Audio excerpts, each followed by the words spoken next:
warahmatullahi wabarakatuh. Alhamdulillahirabbil alamin. Kita bisa bertemu lagi di video pembelajaran kali ini. Nah, sebelum mulai belajar, mari sama-sama kita berdoa. Semoga apa yang Ibu sampaikan di video ini bisa kalian pahami dengan baik, dan semoga pandemi ini segera berakhir sehingga kita semua bisa kembali belajar di sekolah seperti sedia kala.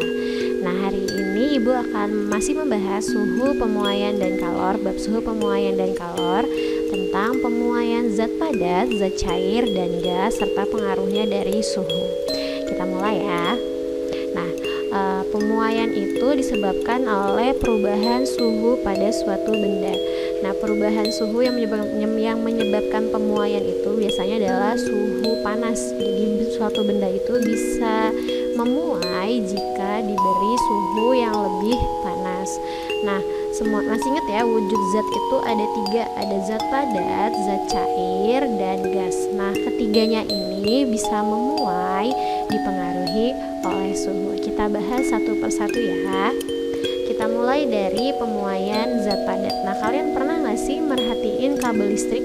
Nah, kalau biasanya kalau kabel listrik itu, kalau kalian perhatiin ketika malam hari dan siang hari itu berbeda. Ketika malam hari kabel itu terlihat lebih kencang gitu, lebih rapet. Nah, sedangkan pada siang hari kabel itu lebih kendor, jadinya bentuknya kayak lengkungan. Sedangkan ketika malam hari bentuknya lebih kencang seperti ini, seperti di gambar ini. Nah, pemuaian zat padat itu adalah peristiwa bertambah besarnya ukuran suatu benda padat karena kenaikan suhu yang terjadi pada benda padat tersebut. Kenaikan suhu yang terjadi itu menyebabkan benda itu mendapat tambahan energi berupa kalor yang menyebabkan molekul-molekul pada benda tersebut bergerak lebih cepat.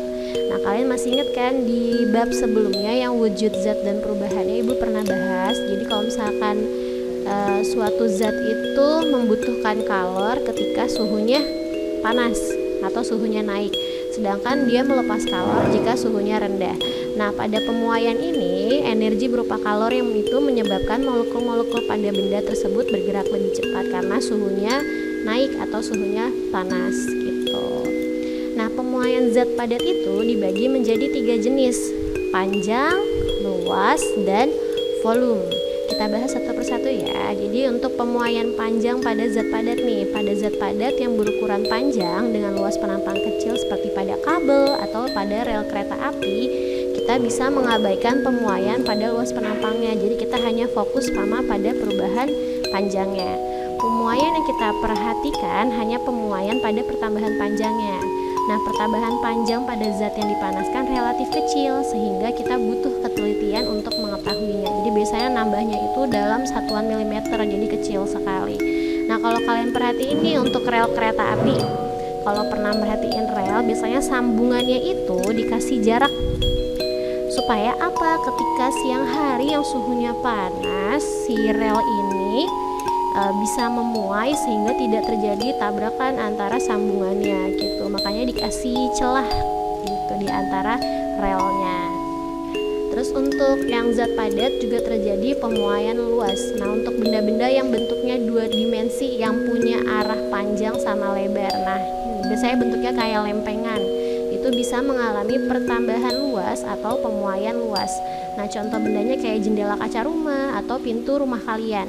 Biasanya kalau lagi musim hujan nih, lagi musim dingin, kalau Indonesia kan kita nggak punya musim dingin ya, kita cuma punya musim hujan dan kemarau. Biasanya kalau musim dingin nih, koefisien muai biasanya kalau musim dingin ini si benda tadi kayak jendela atau pintu itu jadi menyusut karena koefisien muai kacanya lebih besar daripada koefisien muai kayu gitu. Jika suhu meningkat, maka kaca akan memuai lebih besar daripada kayu kusen sehingga kaca akan terlihat terpasang dengan rapat pada kusen kayu tersebut. Itu kalau pada jendela. Nah, kalau pada pintu, kalian pernah perhatiin gak sih biasanya kalau di musim dingin biasa kayak gini nih, sekarang di musim hujan nih, itu pintu rumah kalian ya biasa aja gitu kan, biasanya ada celah tuh di bawah pintu, biasa aja bisa kebuka kayak biasa, lancar. Tapi ketika musim panas yang kemarau yang gak hujan-hujan, itu biasanya pintu kalian jadi memuai sampai menyentuh ke lantai. Jadi celahnya itu jadi nggak ada karena si pintunya itu jadi memuai, jadi lebih besar. Jadi pas dibuka jadi bunyi krep gitu. Padahal biasanya kalau lagi musim biasa atau musim hujan kayak sekarang nih biasa aja pintunya ada celah, jadi nggak bunyi kret gitu pas dibuka, jadi nggak menyentuh lantai. Tapi ketika musim kemarau jadinya kayunya memuai sehingga bisa menyentuh ke lantai gitu. Itu untuk pemuaian luas. Nah sekarang untuk pemuaian volume pada zat padat. Nah biasanya yang punya 3 dimensi, dia punya panjang, lebar, dan tinggi seperti bola atau balok.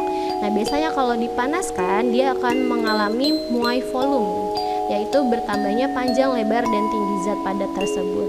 Karena muai volume merupakan penurunan dari muai panjang, maka muai ruang juga tergantung dari jenis zatnya gitu.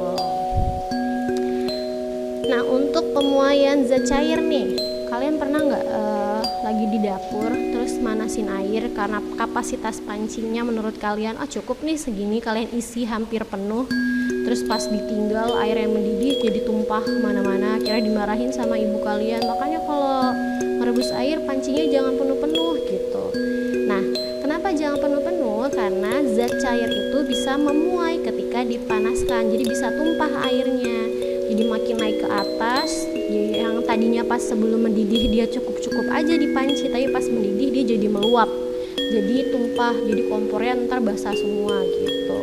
Nah jadi kalau misalnya kalian manasin air, beri ruang untuk si airnya itu memuai, jadi jangan diisi penuh. Walaupun kayak kapasitasnya cukup nih kalau airnya di segini, kalau airnya dipenuhin, padahal kita harus memikirkan bahwa air itu nanti akan memuai, jadi dikasih ruang untuk airnya memuai kalau memanaskan air di kompor. Nah untuk pemuaian zat cair ini tidak melibatkan muai panjang ataupun muai luas. Jadi untuk zat cair mereka hanya punya muai volume. Jadi untuk zat cair hanya punya muai volume ya. Jadi semakin tinggi suhu yang diberikan pada zat cair, maka semakin besar juga muai volumenya.